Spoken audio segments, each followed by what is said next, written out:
भारत मतलब चाह क्या रहा है? खत्ते में कोई थानेदार बनना चाह रहा है, यहाँ का कोई वडेरा बनना चाह रहा है, क्या चाह रहा है? इंडिया और फ्रांस के बीच एक मेगा डील सामने आ रही है। अब इंडिया में हेलीकॉप्टर्स भी मैन्युफैक्चर किए जाएंगे। क्वेश्चन ये है कि अगर भारत मईशत में काम अच्छा करता रहेगा तो वो उधर डिलीवर करता रहेगा।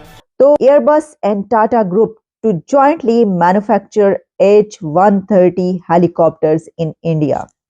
अब ये फैसला किया गया है कि हेलीकॉप्टर्स इंडिया में मैन्युफैक्चर किए जाएंगे। अच्छा, मुझे इस बात की हैरत है वकार साहब, एक साउथ एशियन कंट्री के अंदर इस तरह सड़कों पे फर्स्ट वर्ल्ड के लीडर का घूमना बड़ी बात, मैं इसको बड़ी ऑप्टिक्स हैं।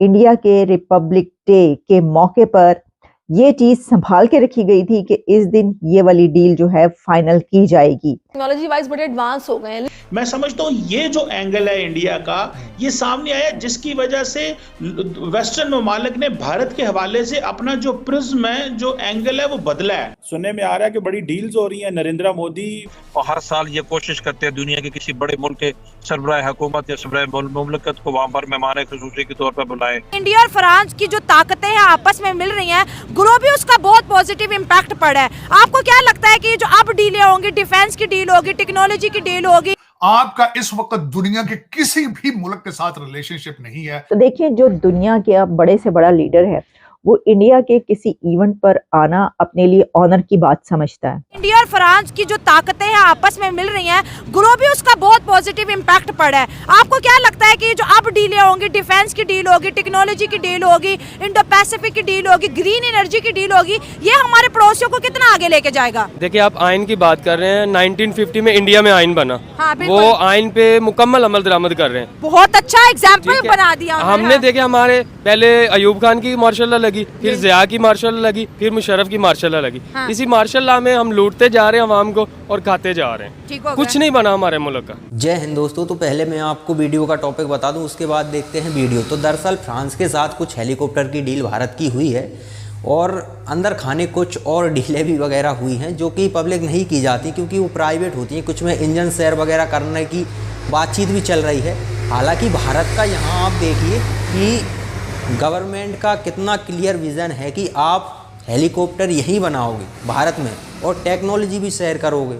इससे हमें दो फ़ायदा होंगे, रोज़गार भी मिलेगा और हमें टेक्नोलॉजी भी मिलेगी, जिससे फिर आगे हमें इस तरह के जो हेलीकॉप्टर वगैरह हैं वो ख़रीदने की ज़रूरत नहीं पड़ेगी। हम खुद ही वो हेलीकॉप्टर निर्माण कर सकते हैं।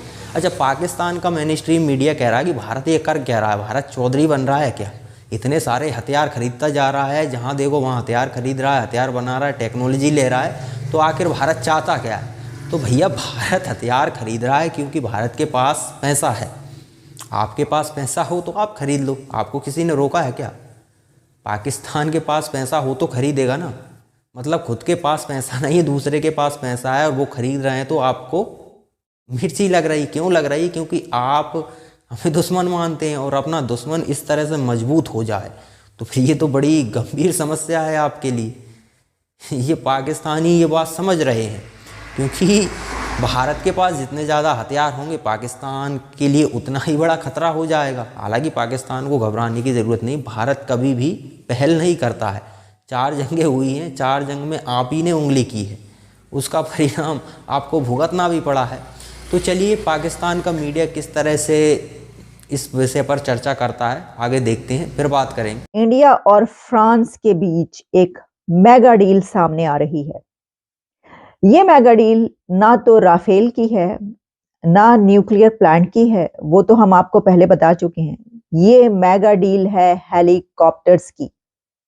अब इंडिया में हेलीकॉप्टर्स भी मैन्युफैक्चर किए जाएंगे।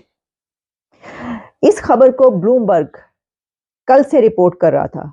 ब्लूमबर्ग की खबर ये बता रही थी कि इंडिया और फ्रांस के बीच कोई एक बड़ी डील होने जा रही है हेलीकॉप्टर्स की। तो Airbus and Tata group to jointly manufacture H-130 helicopters in India. अब ये फैसला किया गया है कि हेलीकॉप्टर्स इंडिया में मैन्युफैक्चर किए जाएंगे। देखिए, वो क्या चीज़ है कि जो अब इंडिया में मैन्युफैक्चर नहीं हो रही या नहीं होगी, लेकिन उसमें अब हमें ये पता चल रहा है कि प्रेसिडेंट मैक्रोन के इंडिया के रिपब्लिक डे के मौके पर ये चीज संभाल के रखी गई थी कि इस दिन ये वाली डील जो है फाइनल की जाएगी। इसमें ये बताया जा रहा है in a major boost to India's aerospace ambitions, Airbus and the Tata Group have joined forces to manufacture helicopters in the country. तो बहुत अच्छी बात, मेरा ख्याल है इसके ऊपर मुबारकबाद देनी चाहिए। और ये एक ऐसी कमाल की डील की है कि जिसमें हम देख रहे हैं कि जहां दुनिया में इससे पहले बोइंग से जो एग्रीमेंट्स हुए हैं इंडिया के, उसके ऊपर ही सब हैरान थे और बोइंग के एग्रीमेंट ही इतने बड़े थे। तो अब ये वाली डील सामने आ रही है कि एयरबस से भी टाटा की ये डील हो गई है।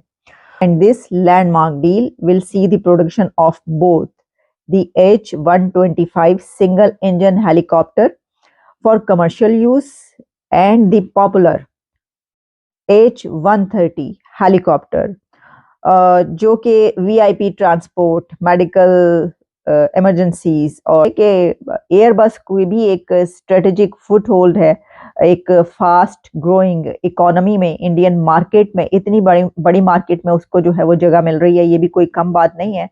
और उसमें and creates a valuable partnership that could pave the way for future collaborations in aviation sector. अच्छा, अगर आप ये कहेंगे कि सिर्फ यही वाली मेगा डील तो है ये वाली कि जिसके ऊपर ही बात की जाए, लेकिन इसके अलावा भी कुछ, सिर्फ यही नहीं हुआ, बल्कि प्रेसिडेंट मैक्रोन के विजिट के दौरान जो हमने आपको राफेल और न्यूक्लियर प्लांट्स की डील्स के बारे में और एग्रीमेंट्स होने जा रहे हैं ये बताया था कि उनकी भी बातचीत चल रही है, वो भी ऑन कार्ड्स हैं। इस रिंग मेगा डील के अलावा भी बहुत से अनाउंसमेंट सामने आ रही हैं, जिसमें बताया जा रहा है कि France aims to have 30,000 Indian students in its universities by 2030।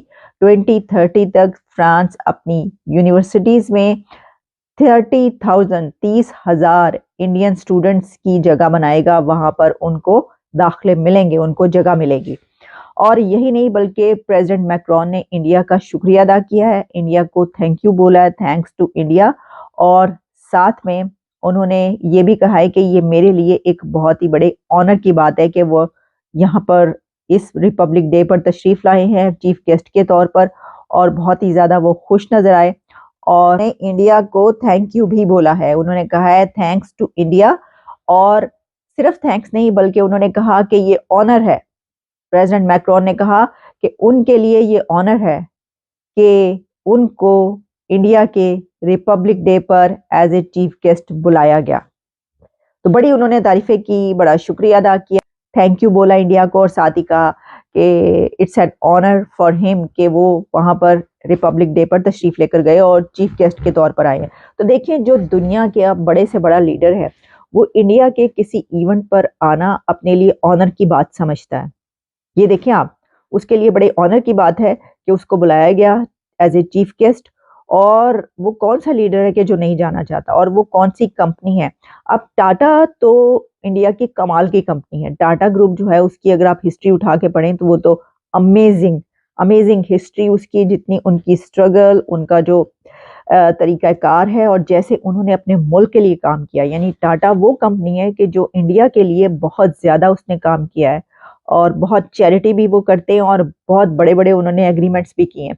लेकिन टाटा ग्रुप और एयरबस का ये जो अब मुआहिदा सामने आया है, ये तो इंडिया को बदल के रख देगा। तो फ्रांस के साथ ही नहीं, हम रूस के साथ भी डील करते हैं तो हम टेक्नोलॉजी शेयर करते ही करते हैं, क्योंकि आप हमें टेक्नोलॉजी दीजिए। हम ऐसा नहीं है कि आज आपसे कोई लड़ाकू विमान खरीद लिया तो दोबारा वही आपसे खरीदें, वो हम बनाएं, क्योंकि आपसे खरीद रहे हैं, इतना पैसा आपको दे रहे हैं तो आपको टेक्नोलॉजी तो देनी पड़ेगी। और फ्रांस से हम इंजन की डील के बारे में भी चर्चा कर रहे हैं। 6वीं पीढ़ी का इंजन पर फ्रांस काम कर रहा है और उसके साथ मिलकर हम काम करना चाहते हैं, क्योंकि अमेरिका को देखो तो वो 6वीं पीढ़ी का इंजन तैयार कर चुका है। अमेरिका बहुत आगे है ना, तो यदि आपको दिखाना है कि आप भी सुपर पावर हो तो फिर आपको भी समय के हिसाब से चलना पड़ेगा। ये नहीं कि पाकिस्तानियों को लगता है गधे पे बैठे तलवार उठाई और चलो गजवा हिंद करने, ऐसे नहीं होता है। आपके पास एडवांस टेक्नोलॉजी के हथियार होना ज़रूरी है यदि आपको किसी भी तरह से जंग जीतनी है तो, क्योंकि आपका मेन खतरा आपके लिए कौन है? चीन। भारत के लिए सबसे बड़ा खतरा तो चीन ही है। तो चीन के पास तो हथियार हैं, क्योंकि उसके पास पैसा है, वो किसी से भी हथियार खरीद सकता है। हालांकि वो कॉपी करता है खुद, उसके हथियार उतने मजबूत ना हो, लेकिन वो हथियार खरीद सकता है। उसके पास अभी बहुत पैसा है, हालांकि डूब रहा है लेकिन अभी भी बहुत पैसा है। ऐसा नहीं कह सकते कि अभी पूरी तरह से पाकिस्तान जैसी स्थिति हो गई हो, बहुत आगे है चाइना हमसे। तो हालांकि चाइना को हम बीट कर रहे हैं, लेकिन तैयारी हमारी चाइना को देखकर ही है। पाकिस्तान बीच में उचकने लगता है, पाकिस्तान को लगता है भारत तो इतने हथियार खरीद रहा है, हम कमज़ोर हो जाएंगे, तुम्हें हमने साइड कर दिया है। पाकिस्तान पे है हमारा कोई ध्यान ही नहीं है, क्योंकि हमारा मेन एनिमी चाइना है। चाइना हमें टक्कर दे सकता है।